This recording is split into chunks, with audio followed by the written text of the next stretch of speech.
Hey, what's up everyone? Welcome back to another Reddit Stories video. In this one, we've got a mix of scary, chilling, and downright unexplainable tales from Reddit, and I'm super excited to share them with you. So without wasting any time, let's jump right into it. Don't Google yourself. Why? Because you may not like what you find.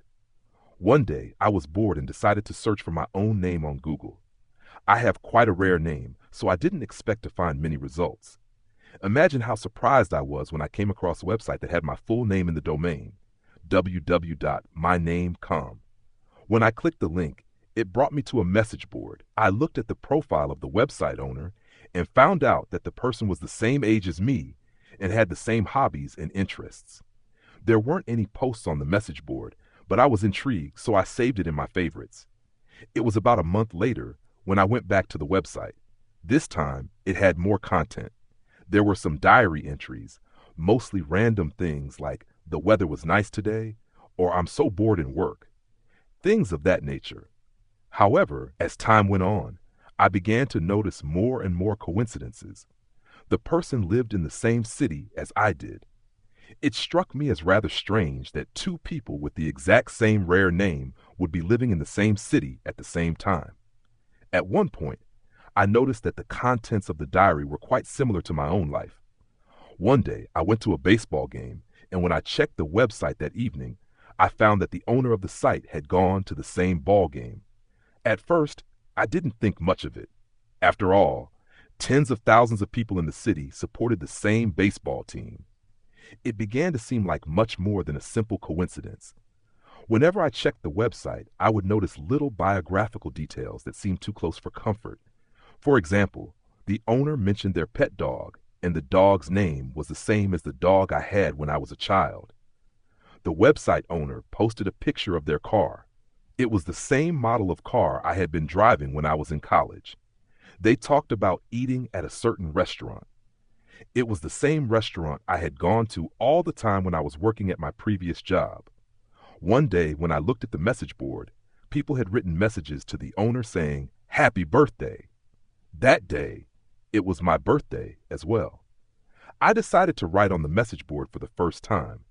Just out of curiosity, I was going to wish the owner a happy birthday and tell them we had the same name. However, when I tried to write something, I realized that there was nowhere to type your message. It wasn't a message board at all, just a static page. That's odd, I thought to myself. In other words, whoever owned the website had gone to a lot of trouble to make it seem as if it was an interactive site, as if there were other people posting on it, when in actual fact, all the content must have been created by the owner. Why on earth would someone do that? I wondered. I decided to send an email to the owner. It read, "Hi there.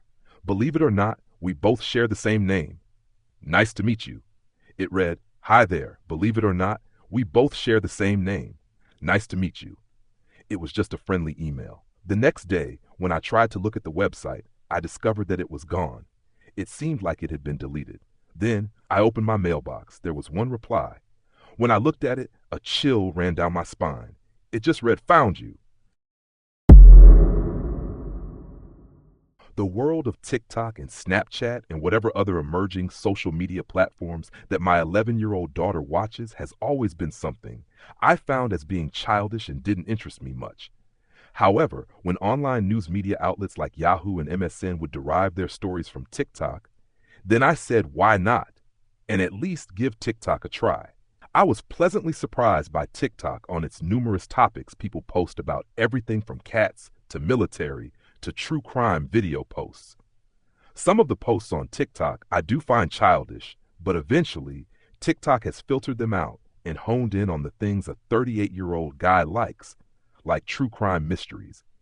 I love watching videos on people who have mysteriously vanished or grainy footage of unknown suspects who have never been caught. So given that my daughter has just left a few hours ago for a weekend retreat at a Girl Scout camp, I decided to indulge on TikTok. The old Girl Scout leader, Macy, had gotten diagnosed with cancer, so she had to regrettably step down. But thankfully, another mother has volunteered to step in as the new leader. With my now separated wife, Sheila, who is still trying to find herself, I am just happy that my daughter, Grace, has something to do this weekend, rather than just mope around the house feeling depressed. The new leader, Carol, was nice enough to pick up Grace, along with her own daughter, Raquel, and another girl named Amanda as well, and drive them to a campground in the Poconos. Carol sold me on her years of being involved with the Girl Scouts, so I'm going to do nothing more than relax this weekend. I start to swipe through TikTok videos and find mostly crime-related posts that I have seen already, so I decide to expand beyond the people I'm following to see what's new on TikTok. A post came up that caught my attention because it said, Girl Scout Tragic Camping Trip, that was posted by Serial Killer Blossoms. I really didn't want to watch the video because I didn't want to get paranoid and draw parallels to the possibility that something similar could happen to Grace on her current trip. But whoever coined the phrase, curiosity killed the cat, probably was thinking of some numbskull like me. I clicked on part 1 of the video that was posted 5 days ago, which showed the outside of a small yellow unmarked school bus. The creator of the video then showed the interior of the bus, which looked like your typical smaller bus with about 6 rows of seats. The camera person pointed to various video cameras installed throughout the bus. I wasn't sure the intent of this part 1 video. I didn't know if this bus was part of a crime that had happened in the past or just some type of converted recreational RV. My interest was waning, but I decided to click on part 2 anyways. This time the bus was moving, and I could make out kids on the back of the bus. The video camera was by the driver, and I couldn't make out much more than there were about 3 kids sitting on the bus. Then, with just a few seconds left on the TikTok post, a different camera angle is shown. As I'm sitting on my living room couch, I start to make out the faces of the kids. They appear to be middle school-aged girls, and something inside me tells me to look at when the video was posted, which was 3 hours ago. When I see girls that are around my daughter's age, I typically get a sense of empathy, because whatever is going to happen in this series of TikTok posts isn't going to be good, and I never want anything bad to happen to my daughter or anyone else's kids. But this time, my brain couldn't get over a hump, because one of the girls looked spot on to Grace. However, I didn't want to commit to this theory, so I played part 2 again. Unfortunately, I can't fast forward the video, so I have to wait again for the last few seconds. As I'm waiting, my mind is going through the what ifs. Most importantly, what if that girl is actually my daughter? As the video nears its end and zooms in on the girls, my worst nightmare comes true as I take a screenshot of the video. My daughter left wearing a Niagara Falls souvenir sweatshirt that she bought a few months ago. Also, the 2 other girls look like Amanda and Raquel. My thoughts instantaneously go to, why is my daughter sitting on a bus and not Carol's car? And why is someone videotaping the girls? I quickly click on part 3 of the video series, which was posted 2 hours ago. This video shows the 3 girls still sitting on the bus, where each of the 2 other girls are sitting on the aisle ends of the back seats, and my daughter is sitting right in front of them. I could tell right away by my daughter's facial expressions that something isn't right. Grace isn't crying, but I could tell that she looks like she is confused and scared, where Raquel and Amanda have the same frightened facial expressions. I really start to panic as I reach for my phone and attempt to call Carol. I'm sorry, this phone number you're trying to reach is no longer in service. Goodbye. What the hell? I say out loud in a confused tone. Then I try to call Grace's phone, which goes straight to voicemail. I fall deeper into this nightmare as I frantically try to find the phone number for Amanda's mother. Grace's mother, Sheila, used to deal with all the Girl Scout issues, so I'm limited with contact information. Luckily, I am able to get into Sheila's email account, where I look for Girl Scout names and phone numbers. I find Amanda's name with her mother, Joy's phone number, so I quickly dial the number. Hello, Joy.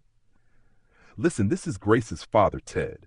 Are you aware of Carol taking the girls on a little yellow bus to the camping trip? No, Carol picked up Amanda in a blue Mercury Sable. Why do you think they're on a bus? Listen, you're on your cell phone right now, right? Yes! I'm going to send you a TikTok video. Please watch the video and call me right back. Sure, send the video. As I sent the video, I didn't know what my next step should be, but calling 911 was definitely going to happen in the near future. Within a couple of minutes, I get a return phone call from Joy. "Ted, what's going on? Why is someone filming our daughters?" Joy said in a hurried, frantic voice. "I have no idea, but I don't have a good feeling about this." "Did you try calling your sister Carol?" "My sister? She ain't my sister. She's Raquel's mother."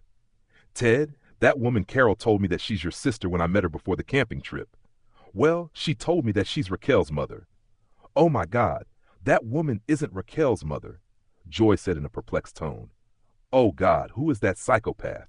You know that Grace's mother, Sheila, used to go to all of the Girl Scout meetings, so I'm not familiar with all of the parents." "What do we do?" "I'm going to call the police," I said. "Okay, and I'll call Raquel's mother." I've never called 911 before, and I'm nervous to begin with, so calling 911 makes me even more nervous. 911, what's your emergency?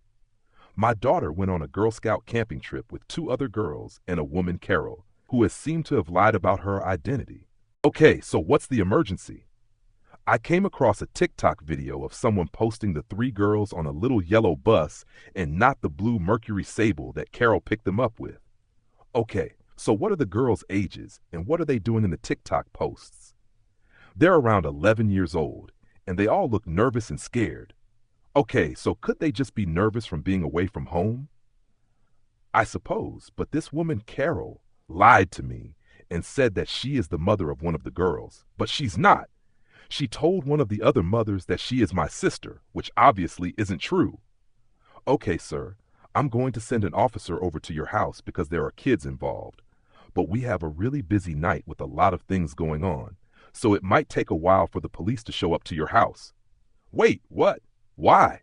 I responded. Listen, sir, you haven't told me anything that sounded like your daughter or the other girls are being harmed, so we have to prioritize our available police officers. Listen, I didn't give that woman permission to videotape my kid, and I'm certain these girls have been kidnapped, and I have no idea where they're going, I say in an angered tone. Well, sir, I have a daughter that's in the Girl Scouts, and I have personally experienced when the leaders are dealing with multiple parents that sometimes things get lost in translation, so I wouldn't rush to judgment yet. All you have is your daughter on a TikTok video sitting on a bus going on a Girl Scout camping trip where she would understandably be nervous. Listen, my house address is 664 Mockingbird Lane. Hurry up and send someone over, I said in an angered tone as I hung up the phone. The video cameras on the bus are pointed in a direction so the viewers can't see the outside of the bus, so I don't even know if they're heading to the Poconos. It's pretty much dark outside now, which worries me even more. It's such a sinking feeling seeing that my daughter is in danger. I look to see if part 4 has been posted, and it has, so I click on it. Again, the girls are being videotaped as they're just sitting on the bus. The unnerving thing is that none of the girls are talking to each other. The 3 of them look like they're completely petrified, doing nothing more than just looking straight ahead. The girls remind me of the war videos I watch of D-Day and how my daughter specifically had that same doomed look as the soldiers had while they sat on the transport boats waiting to storm the heavily entrenched beaches. The video was posted less than an hour ago, and this video is darker than the others, so I could tell that the video was actually taken about an hour ago. My phone starts to vibrate as I see that it's Joy calling. Hey Joy, listen, I called 911, and they're sending someone over, but apparently they have more pressing issues. More pressing issues. What the hell is more important than 3 girls being kidnapped? The 911 operator thinks that a crime hasn't necessarily been committed, or that this isn't an emergency situation. She thinks the girls could just be looking nervous because they're scared about going on a camping trip and being away from their parents. Well, who the hell gave that Carol permission to videotape my daughter and post the video on TikTok? And who the hell is Carol, and why is she using @serialkillerblossoms as a username? You know, I was so frustrated with the 911 operator that I didn't even mention her username, but I doubt that would have made a difference. @serialkillerblossoms is a new account and only had the 4 videos posted.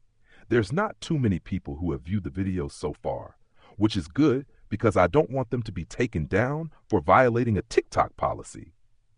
Ted, I really don't have a good feeling about this. Should I drive to the Poconos to the Red Squirrel campground?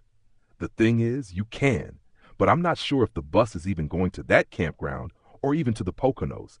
The campground is less than 2 hours away, so they should have been there already.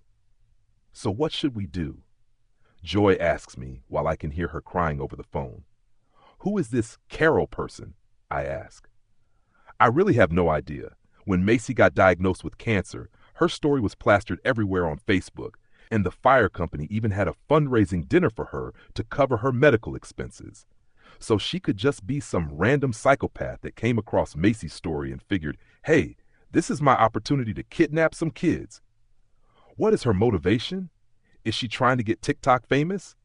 Getting TikTok famous for kidnapping girls and taking them on a camping trip? Joy said while still crying. That's when it dawned on me, the naive mindset that Joy was having. I'm guessing she hasn't seen the countless videos of the horribleness this world has to offer, like the idea that there are people who kill just for some type of sick fun, like that eerie picture of the notorious serial killer John Wayne Gacy, who is dressed up as a clown for a kid's performance. Joy hasn't paid attention to the fact the hashtag serial killer and crime video were used in the video posts, hence why they came to my video feed. If I thought that this Carol person was just videotaping them going camping, I probably would be a little mad. However, nothing about her actions or the videos points to her future actions as being harmless. While I'm on the phone with Joy, I see Part 5 has been posted. Listen, Joy, Part 5 has been posted, so I'm going to hang up and watch it. I pray the girls are all right. Try to find any possible information about that Carol woman. Bye. I really didn't want to play Dr. Phil with Joy, as I know my daughter's fate rests in the hands of these video posts. I click on Part 5, and besides the light from the video camera, I could tell that it's pitch black outside. The video camera pans the surrounding area as I see a thick forest with nothing more than trees. I haven't seen the girls yet, so my heart is beating double time. The camera eventually shows a makeshift campsite with a small fire burning. Based on the remoteness of the surroundings, I'm certain that the video is not of the Red Squirrel campground, and is probably in some very remote area based on the thickness of the forest. The camera turns its attention to the small fire pit, and then to a small two-person tent. I can hear the camera person breathing heavily as she walks towards the tent. Every single inch of me is experiencing absolute terror as I don't know what's inside the tent, because so far, I've seen no signs of Grace or the other two girls. The tent slowly opens up, and I start breathing to the point where I could go into convulsions at any moment. As the tent is opened, I let out a sigh of relief as I see the three girls are partially sitting up in the cramped tent, but then my heart sinks to my feet as I see their helpless facial expressions. I focus in on Grace as I see that her eyes are watery. She looks like she had seen the inner belly of hell and is too terrified to move. The camera moves from left to right as I notice the two other girls have the same petrified face as Grace. Not a single word is said in the video, and I feel angry and completely helpless as I scream out, "Don't you f***ing harm my daughter, you son of a..." Then the video ends. Alright, that's it for today's video of scary and chilling Reddit stories. I hope you enjoyed these creepy tales. Thanks for watching, and I'll see you in the next one. Stay safe and take care.